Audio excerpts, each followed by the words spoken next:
ஈரோடில் இப்படி ஒரு மேக்கப் ஆர்டிஸ்ட் இருக்காங்களான்னு கேட்டது ஃபர்ஸ்ட் கொஸ்டின் அதுதான். அதுக்கப்புறம் தான் ஓகே நீ போன்னு சொன்னது. என்ன சொல்லி தருவாங்க அப்படின்னு இருக்கிற பொண்ணு அப்படியே கொடுங்கம்பாங்க.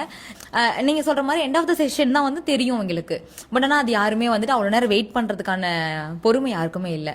எனக்கு ரொம்ப பிடிச்சிருந்துச்சு இந்த லுக். ஆக்சுவலாக பார்க்க இப்போ பாருங்களேன், செட்டில் ஆக ஆக இன்னும் ரொம்ப க்ளோயிங்காக இருக்குது மேம். கண்டிப்பாக எனக்கு தெரிஞ்சு அது அவங்க நெக்ஸ்ட்டு ரிமூவ் இப்போ மார்னிங் பிரைடாக இருந்துச்சுன்னா ரிசப்ஷன் ஈவினிங் இருக்குன்னா அவங்க கலைக்க நிலைமை கிடையாது.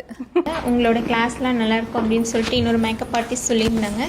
எல்லாருமே சொல்கிற அந்த டெக்னிக்குங்கிற வாழ்ந்து இங்கே தான் உங்ககிட்ட கரெக்டாக ப்ரூஃப் ஆகிருக்குன்னு நினைக்கிறேன். ஏன்னா எல்லோரும் சேமாக வந்து கான்டூர் அந்த மாதிரி எல்லாமே ஒரே மாதிரி இருக்கும். நீங்கள் எல்லாமே அப்படியே பண்ணியிருக்கீங்க. So new technique and new product சூப்பராக இருக்குங்க மேம். எனக்கு நிறைய டெக்னிக்ஸ் கிடச்சிருக்கு. அந்த ஸ்ப்ரேயோட டிஃப்ரென்ஸ்லாம் இங்கே வந்து தான் நான் கற்றுக்கிட்டேன். கான்டோரோட எப்பயுமே நீங்கள் சொல்கிற மாதிரி லைன் தான், அது எப்படி லிஃப்ட் பண்ணி போடணும் அதெல்லாம் தெரியாது எனக்கு. நீங்கள் போட்டதே எனக்கு ரொம்ப பிடிச்சிருந்துச்சு. புது டெக்னிக்காக வந்து ரொம்ப யூஸ்ஃபுல்லாக இருந்துச்சு கிளாஸ். என்னடா இப்படி ஆரம்பிக்கிறாங்களேன்னு தான் யோசிச்சுட்டு பார்த்துட்டு இருந்தேன். இன்னைக்கு நீங்கள் பண்ண டெக்னிக்ஸ் எல்லாம் சூப்பராக இருந்தது.